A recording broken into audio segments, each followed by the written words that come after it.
रसूल सल्लल्लाहु अलैहि वसल्लम फरमाते हैं कि अगर किसी के शौहर के जिस्म में फोड़े पैदा हो जाएं, फुंसियां पैदा हो जाए और उससे पीप बै बै करके निकल रहा हो और उसकी बीवी उसको जबान से चाट चाट कर साफ करे तो भी बीवी अपने शौहर का हक अदा नहीं कर सकती। प्यारे दोस्तों, आज मैं आपके सामने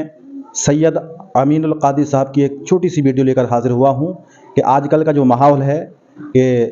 बीवियां अपने शौहरों की नाशुक्री करती हैं, उनकी नाफरमानी करती हैं, और जो औरतें अपने शौहर की नाफरमानी करती हैं उनका अंजाम क्या होगा, इस वीडियो में देखें। पूरा वीडियो को देखें, इंशाअल्लाह बात समझ में आएगी।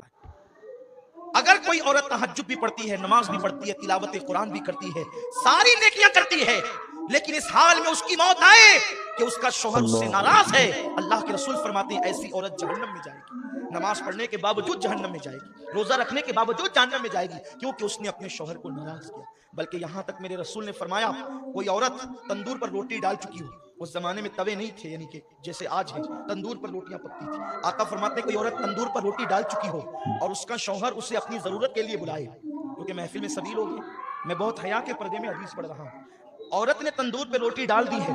और उसका शौहर अपनी जरूरत के लिए उसको बुलाए और औरत ना कह दे और शौहर नाराज हो जाए, तो जब तक वो शौहर को नहीं मनाएगी अल्लाह और उसके फरिश्ते उस पर उसी तरह लानत करते रहेंगे। अगर उसी हालत में उसको मौत आ गई तो वो औरत जहन्नम में जाएगी। आजकल की औरतें तो शौहर को गालियां देती हैं, अगर शौहर गुस्से में कह दे कि तुझे तलाक दूंगा तो वो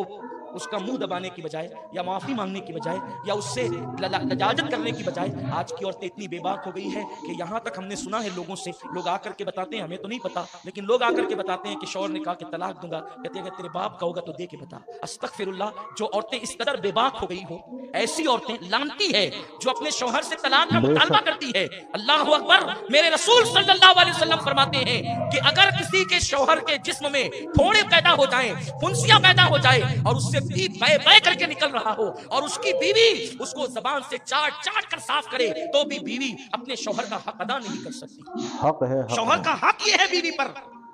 कि अगर शौहर के बदन के जख्म को वो जबान से चाट कर साफ करे तो भी हक अदा नहीं कर सकती। और अल्लाह के रसूल सल्लल्लाहु अलैहि वसल्लम फरमाते हैं, अगर मैं अल्लाह के सिवा किसी को सजदा करने की इजाजत देता तो मैं औरतों को कहता कि वो अपने शौहर को सजदा करे,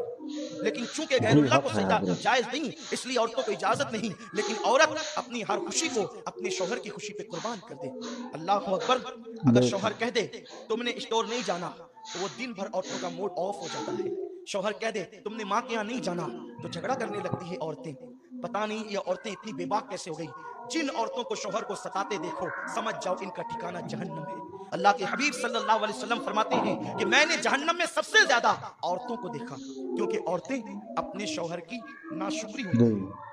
यानी उनको हर दिन हर चीज मिले और कभी ना मिले तो बस उनका एक जुमला तो ये आप सुन ही लेंगे कि जब से इस घर में आई हूँ मुझे कभी खुशी नहीं मिली, जब से इस घर में आई हूँ मेरा मुतालबा पूरा नहीं हुआ, हालांकि हर दिन पूरा हुआ। ये नाशुक्री सिर्फ शौहर की नहीं, ये अल्लाह की नाशुक्री है और ऐसी औरतें जहन्नम में जाएगी। और फिर माँ बाप भी इतने बिगड़ गए, अल्लाह करम फरमाए कि अगर बेटी शौहर का शिकवा लेकर के आती है तो माँ बाप कहते हैं बेटी हम कोई फकीर थोड़ी है, हम कोई जो है वो इतने गैर गुजरे थोड़ी है।